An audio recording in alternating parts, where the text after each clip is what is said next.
Yo, what's good everyone? Welcome to the Fantasy Football Prodigy channel, and in this video, I'm going to give you my top starts of the week for week 14 of the 2023 fantasy football season. For a lot of you out there, this is the last week of the regular season, trying to get into the playoffs or secure that positioning, maybe get a first round bye. So this is a week where a lot of you are in need of some wins. So we're going to look at some players that I think can help you get that dub this week. Before we get into it, please make sure to drop a like and subscribe to the channel, and let's go. We're going to start with the quarterback position, and my first start of the week is Brock Purdy, quarterback of the San Francisco 49ers.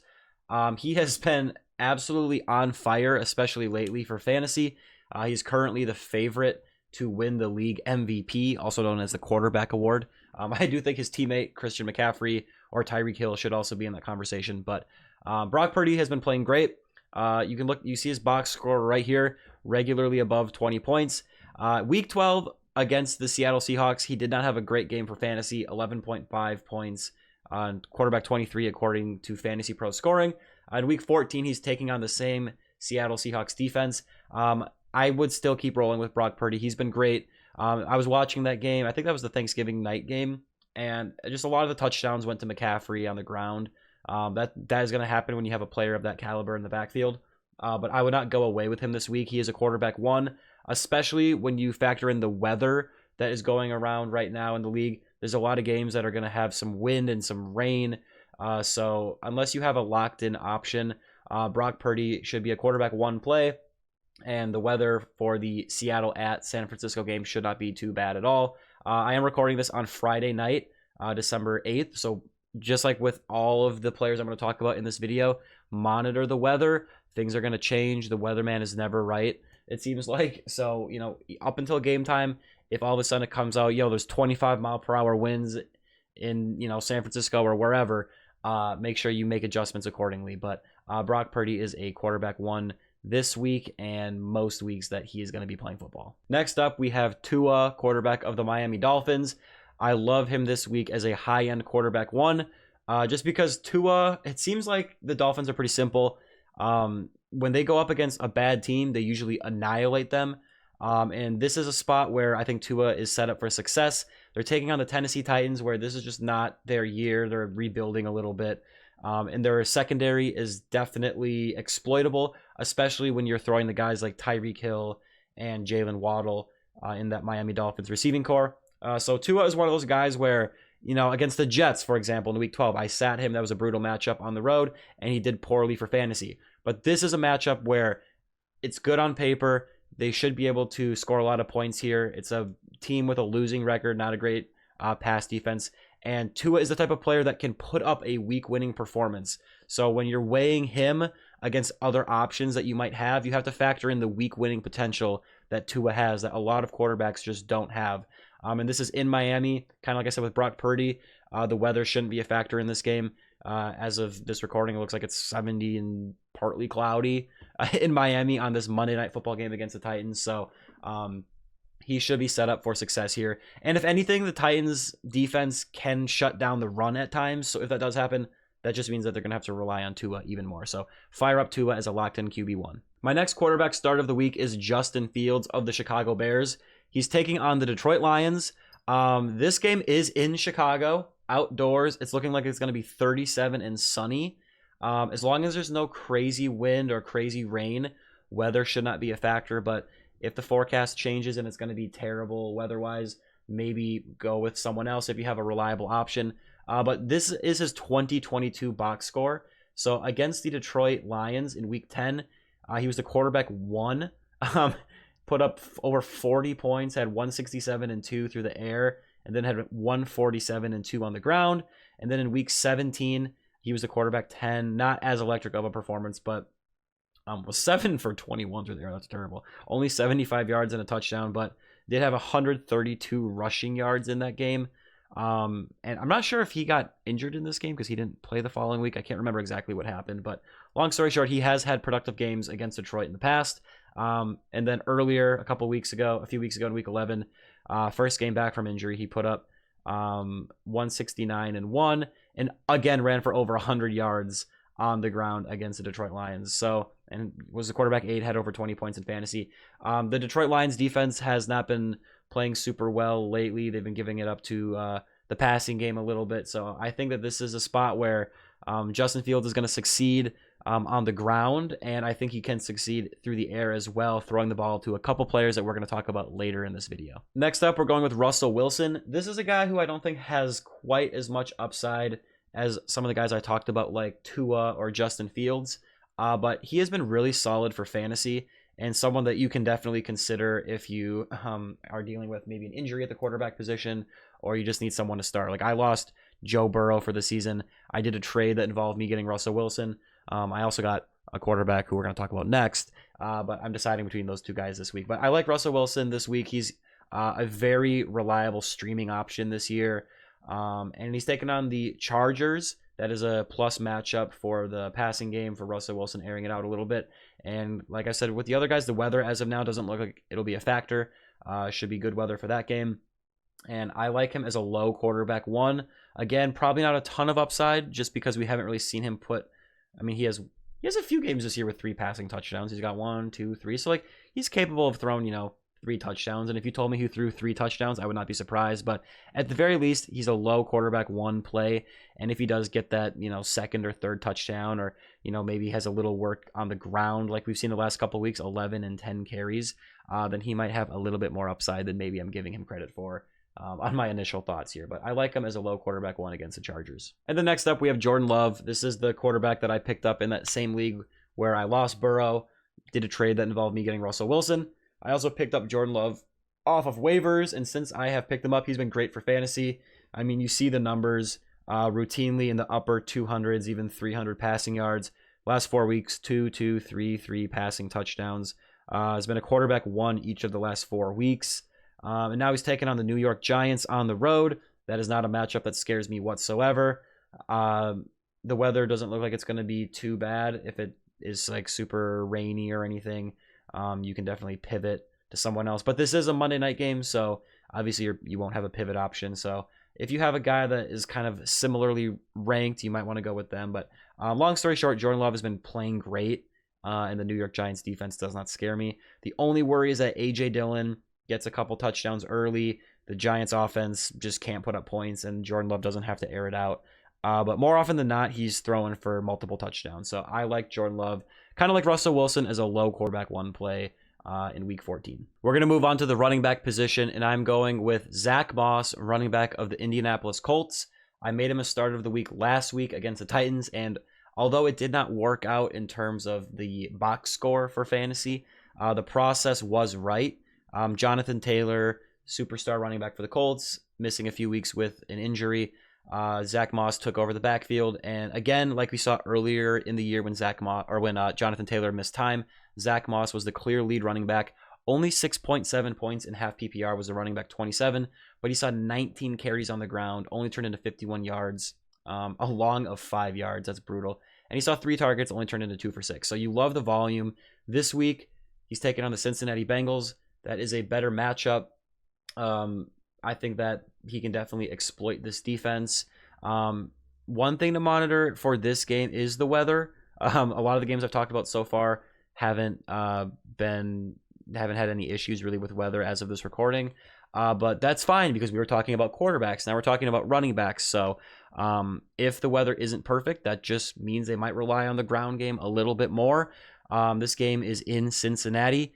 It looks like it's going to be pretty chilly in the 30s. There's going to maybe be some rain, and more importantly, there might be some winds of up to 15 miles per hour from what I'm looking at. So if it is, 15, 20 mile per hour winds, that could affect the passing game and make them run the ball a little bit more. But either way, whether it's a good game or a bad game weather-wise, I think Zack Moss is going to be relied on in this game heavily, and I love him as a really, really locked-in mid to high running back one play in Week 14. All right, I am going to address the Kansas City backfield now in this video here. Isaiah Pacheco, the usual lead running back for the Chiefs, he's going to miss this game, possibly more games after that.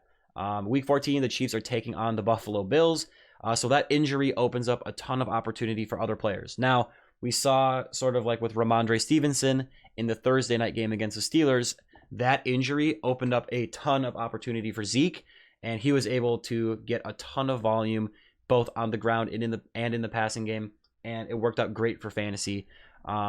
That's a little different than this scenario because with the Patriots, you knew that it was Ramondre and Zeke. If Ramondre's out, Zeke is going to be the lead workhorse and get kind of, more condensed work that, instead of splitting it up between two running backs, Zeke is getting, an increase in workload. And there's just so much clarity there. If I would have made this video before Thursday, Zeke would have been a start of the week. This situation is just a little different in that with no Isaiah Pacheco, we don't know who the clear lead back is in this backfield. They came out and said that Clyde Edwards-Helaire is going to run as the one. I don't know if they have the quote in here. Yes, they do. So it says, we've got different personnel groups, but yes, CEH is the number one guy. Yes, that's according to Andy Reid. So by him saying that, I do think Clyde will start the game. I would not be surprised at all, though, if Jerick McKinnon is more valuable for fantasy. What I expect to happen is Clyde is going to kind of be the early down running downs back and get more carries. But Jerick McKinnon is going to get the more valuable touches, probably be used more through the air, even though in college Clyde Edwards-Helaire was great as a pass catcher. But we saw last year, if you take a look back at 2022, when Jerick McKinnon got his chance, looks like from week 14 on, the running back 1, 21, and 6 in half PPR. So we've seen this exact same type of deal before where at the end of the year, Jerick McKinnon is needed and he showed up for fantasy and won people championships. So these are both guys that you can throw in the flex. I know in one league I'm debating, I already unfortunately played Jaylen Warren before this news break of Pacheco, but I'm deciding between Tyler Lockett. I have Ken Walker coming back from injury. And then I picked up Clyde and Jerick McKinnon after the news broke. So now it's I have to make a decision. Do I bench, Lockett, who's been struggling, or Ken Walker, who's been great, but he's coming off an injury. He's questionable as of this recording. And then even if I decide to go with the Chiefs running back, which one do I go with? So as of this recording, there's just not a ton of clarity. And I don't want to sit here and say that I know for sure what's going to happen because that's just not honest. But I just want to make you guys aware that these are guys that need to be picked up immediately. Check your league right now, because if they are available, you need to scoop them up. And this is why you should, at this time of the year, hold on to handcuff running backs. Even if it's not someone that is on your team, pick up another running back's handcuff, because once they get hurt, boom, they're instantly the top waiver wire ad. So monitor the news over the weekend as we get closer to Sunday. See if we see any more info about how the workload is going to play out. But these are both guys that you should pick up and consider playing. Probably in the flex position, someone that you're putting in that second running back spot if you're dealing with injuries. But both players worth monitoring and picking up. And then we're going to go with the exact opposite type of running back, and that's Joe Mixon, running back of the Cincinnati Bengals. We talked about a lack of clarity with the Chiefs backfield. With Joe Mixon in this Cincinnati Bengals backfield, we know he's the guy. We know he's going to see the majority of the workload. He's coming off of 26.7 points in half PPR, where he was the running back 1 on the week. Now he's taking on the Colts, same game as Zack Moss. The weather might not be great, but either way, I think this is going to be a game where Joe Mixon gets his workload. And the Colts, just for whatever reason, all of their games seem to be high scoring and exciting. And we just saw last week, Jake Browning, who took over for Joe Burrow against the Jacksonville Jaguars, he was able to put up a ton of numbers, put up 34 points for the Bengals, and was able to lead that offense and sustain drives, which is good for the running game too, because you want to get close to the end zone, get those scoring opportunities. So I don't think Jake Browning is going to be as good as he was last week every week, obviously. Otherwise, he'd be a Hall of Famer and he wouldn't have been a backup. But I do think this is a great opportunity for Joe Mixon, where I think it's a safe play, someone you should be starting already. But if the offenses can get moving, which against the Colts, a lot of teams have been doing, then Joe Mixon could be someone where, we just saw him put up a running back 1 finish last week. Maybe he'll do it again. I wouldn't put my money on it, but I think he is a running back 1 start in week 14 against the Colts. We're moving on to the wide receiver position, and we're going to start with DJ Moore, wide receiver of the Chicago Bears. I like Justin Fields as a start of the week, and he is going to throw the ball to his main alpha receiver, DJ Moore. He's been great all year. A few weeks ago against this same Detroit Lions team, he put up 7 for 96 and 1 on 9 targets, 19.1 points in half PPR, was the wide receiver 6 on the week. This is a guy where, unless you have elite other options, you should be starting him each and every week. and I would be getting him into my lineup as a wide receiver 1 play, and he has upside. We've seen that a few times this year where he's putting up, upper teens, over 20 points, and he even had that one magical 45-point performance in week 5 where he put up 230 and 3. So someone where you got to put him in your lineup because he's probably going to have a good game for fantasy, and you're going to be so upset at yourself if you miss the playoffs because you left like a 20-plus point performance on the bench out of this guy. So play DJ Moore with a ton of confidence in week 14. We're going with another stack. I put DJ Moore with Justin Fields. Now I'm putting Courtland Sutton with Russell Wilson. Courtland Sutton, at this point, you just have to accept that he's a guy that you should be starting pretty much every week, unless it's a brutal matchup like the Jets, who we played, where he only had 1 for 13 through the air, or maybe even Cleveland, where he put up 3 for 61. Not a great game for fantasy. But in week 14, it's a good matchup, so you should be starting him. He's taking on the Chargers. Kind of everything I said about Russell Wilson, I think that they can succeed through the air. And Courtland Sutton, he's just a touchdown machine this year. He's had only 3 games without a touchdown, and we're heading into week 14.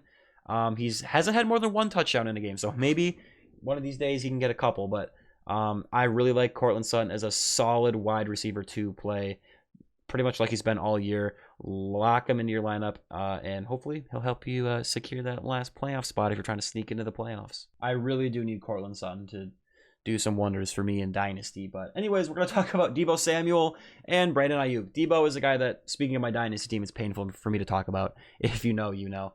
Got rid of him for nothing. But anyways, and then he became one of the best receivers in the league. Anyways, Deebo Samuel taking on the Seattle Seahawks. I like Brock Purdy. We're going with another stack, except in this case, I'm stacking 2 receivers with the QB.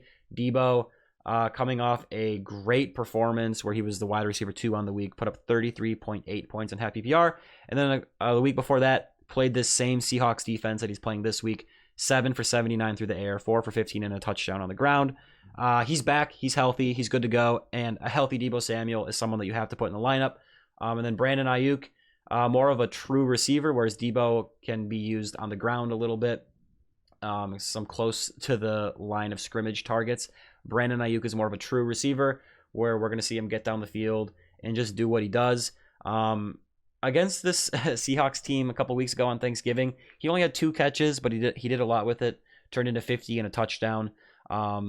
And you would like to see a few more targets than that. Hopefully this game is a little bit more competitive than it was on Thanksgiving. And I think it will be, just because with these divisional matchups, you really don't see blowouts like that. Especially, I just think it's going to be a closer contest than that. So maybe the 49ers will have to throw it a little bit more, rely on Aiyuk a little bit more. But either way, you're starting both of these guys as wide receiver 1s, high wide receiver 2s. And if they have a bad week here and there, you just live with it and you keep putting them in your lineup as long as they're healthy and they're a part of this 49ers team that, frankly, is just rolling over people right now. Next up, we are going with Brandin Cooks. And I guess this isn't really a stack because I didn't say Dak is a start of the week, the Dak stack. But that's only because Dak Prescott has entered that tier where it's foolish to even really talk about him as a start of the week anymore. I mean, if you want to take a look at what Dak's been doing, I'll pull up his numbers here. He's ranked the quarterback 2 for consensus rankings, right behind Jalen Hurts, who's in this same game. So what that tells me is a lot of scoring, a lot of throwing. If you look at what Dak Prescott has been doing lately, I mean, since before the bye, he's been the quarterback 1, 3, 2, 1, 17, and then 3 and 3. So yeah, play Dak Prescott above anyone that I talked about in this video already. But and I'm also not going to make CeeDee Lamb a start of the week because same thing as Dak. You're starting him each and every week, even if he's taken on if every defensive back was Darrelle Revis, you should still be playing CeeDee Lamb. But Brandin Cooks is someone who I want to make a start of the week because he's a part of that same offense that's been going off. And he's actually been good for fantasy lately. Started the year really poorly for fantasy. We kind of wondered, like, is he done? And he's shown the last few weeks here he has a little bit of juice left in the tank since the bye week. 12.7, 1.2, down week. But then 27.8, 5.7. But then 15.2, and then 14.5. And now in week 14, I'm expecting another good performance in half PPR scoring, or any scoring really. But what the scores I gave you were half PPR. They're taking on the Philadelphia Eagles. That is a great matchup. They give up a ton of points through the air. Dak is going to air it out. As long as CeeDee Lamb doesn't put up like 403 in the receiving game, there should be enough left for Brandin Cooks to eat. So I like him as a wide receiver, kind of like a low wide receiver 2 flex type of play. Someone that I wish I had on some teams. Yeah, put him in your lineup, and I think good things are going to happen. And then finally, I am going with Rashee Rice, wide receiver of the Kansas City Chiefs. There is no real true alpha wide receiver for the Chiefs. That's just the truth. And even Travis Kelce hasn't been putting up the numbers like he has in the past. I don't know if that's because he's getting older or if the Chiefs just don't need to throw the ball that much this year. Mahomes isn't putting up the same numbers that he usually does. But this is a rare opportunity where I think we could maybe see a little bit of a shootout. And if that does happen between the Chiefs with Patrick Mahomes and the Buffalo Bills with Josh Allen, then Rashee Rice should benefit. In the last couple of weeks, he has been really good for fantasy, 20.7 and 10.4. There is no true alpha wide receiver, but I think Rashee Rice is the leader of this kind of ensemble of players. 10 and 9 targets the last couple of weeks, 8 catches in both of those contests. You love to see that. And if this game becomes a high-scoring affair, I think you could see Rashee Rice. You know, you might have him on your bench right now, not really be thinking much of him. And all of a sudden, you can look at the box score during this Sunday evening game and be like, oh, dang, who's this that just put up 20 points on my bench? Dang, that was Rashee Rice. So I would play him as a kind of like Brandin Cooks, a wide receiver 2, flex type of play. But I think Rashee Rice, you know, he's the younger, more exciting player. Probably has more big play potential, although we have seen Brandin Cooks have big games lately too. So I like both of those guys kind of in a similar tier in week 14. Now we're going to move on to tight end, and I'm going to talk about Isaiah Likely, tight end of the Baltimore Ravens. So the team lost Mark Andrews, and Isaiah Likely has taken over as the starter for that team. He hasn't necessarily been great for fantasy. He's flashed at times. Last week, 4 for 40 on 6 targets. That's not terrible out of your tight end. Coming out of the bye, they're taking on the Rams. That is a great matchup for fantasy. That is a fantastic matchup for tight ends. And one thing to monitor about this game is I'm looking at the forecast right now. It looks like there is a high chance of rain. Wind could be in the teens. So if it's really rainy and if there's a lot of wind, we might see some more short area targets where, you know, that tight end position is a great help when you're trying to keep the ball close to the line of scrimmage. Although I know they throw the ball to like Zay Flowers pretty close to the line too. But I think Isaiah Likely, when you're talking about guys that at this time of the year, you're looking for a tight end, you don't have a locked in guy like a Kelce or a Laporta or a Hawkinson. This is someone who you can maybe even pick up off of waivers and play in that tight end spot as a low tight end 1. And we've seen him have big games in the past. He's just got to get in the end zone. And if he was going to do it, this is the matchup where he might be able to make it happen. Next up, I'm going with Cole Kmet, tight end of the Detroit. No, he's taking on the Detroit Lions. He is the tight end of the Chicago Bears, taking on the Detroit Lions. He's been pretty solid for fantasy. Not like one of those guys that you have a ton of confidence in each and every week. But he's had enough good games this year where he's kind of like a lower tier, like a mid-tier tight end that you're kind of confident in sometimes. You know he's going to have bad games here and there, but he can put together some good games. He's had 4 games in double digits, 2 with over 20 points. Last year against Detroit, he did have a monster game where he was the tight end 1 overall on the week. And week 14, he's taken on the Detroit Lions again. I do like Justin Fields. I like DJ Moore, and I think there's enough to go around for Cole Kmet. And when you're talking about streaming options, someone that maybe, you know, like I said, kind of like with Likely, you don't have that locked-in guy. Cole Kmet is someone that I would turn to. For reference, I do have a league where I have Kmet and Taysom Hill on that team. I've been rolling with Taysom Hill just because he's got that big week-winning upside, used on the ground, so versatile, catches passes, could maybe throw some passes here and there. But Taysom Hill's been missing practice. He's dealing with injury. If he's going to be limited or if he's going to miss that game, Cole Kmet is someone that I am more than happy to turn to. I was already struggling with that decision, and I have Taysom Hill in another league, so maybe I go with Kmet and Taysom in the other league, or if Taysom is out, obviously I'll just go with Kmet and someone else in the other league. But I like Cole Kmet as a kind of like a low tight end 1. But as we've seen, he can put together some big games. A lot of it depends on Justin Fields, if he can dish the ball out through the air. But even this year, Cole Kmet has 2 games where he has 2 receiving touchdowns. Not a lot of tight ends can say that, so fire him up if you don't have a locked-in option already. And then my final tight end start of the week, and start of the week for this whole video, is definitely, again, I'm not trying to give you obvious calls. This is a lower under the radar guy, someone that's probably on your waiver wire right now, and that's Brevin Jordan, tight end of the Houston Texans.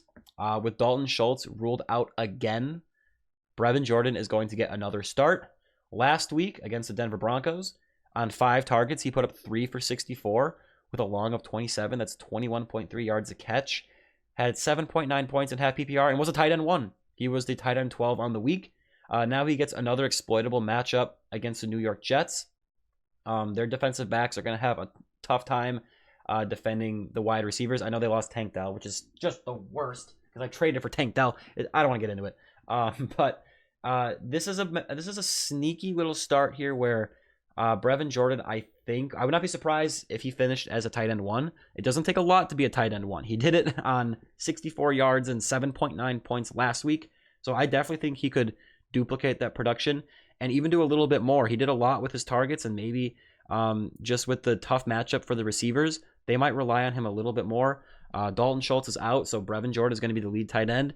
And in this game, there is a high chance of rain, and it says winds of up to 20 miles per hour. So again, if it's in that 15 to 20 plus mile per hour range, I just think even more that means CJ Stroud is going to keep that ball close to the line of scrimmage, not take too many shots down the field where the wind can affect the ball. And that's just going to help Brevin Jordan that much more. So if you are in desperate need of a tight end start, I think Brevin Jordan is someone you can turn to, and definitely someone that's worth starting in DraftKings as well. I don't know what his price is. I know last week it was super cheap. I'm sure it went up since then, but I'm sure it's still not enough. So definitely fire up Brevin Jordan if you're in a deeper league, you're desperate at the tight end position, or if you're trying to put together some DraftKings lineups. Fire them up, put them in. Let's get that win, baby. Come on. And that is going to do it for this video. Thank you so much for watching. As always, I really appreciate it. Please make sure to drop a like and subscribe to the channel. Wish me luck in my fantasy matchups. In my Dynasty League, I'm in a must win, or I need someone else to win to make the playoffs. I need this other team to lose. I need to win. I'm like tied record wise with this team, and if I lose and they win, I'm out, and if they lose and I lose, I'm pretty much in. But if I win, I'm in. So I need to make the playoffs, especially because I don't have my own draft picks for 2 years. So wish me luck. And also, by the way, I'm wishing you guys luck as well. Hopefully you are all making the playoffs. Let me know down below what your situation is. I love hearing about some crunch time fantasy matchups, and I will talk to you guys later. Have a good one. Peace out.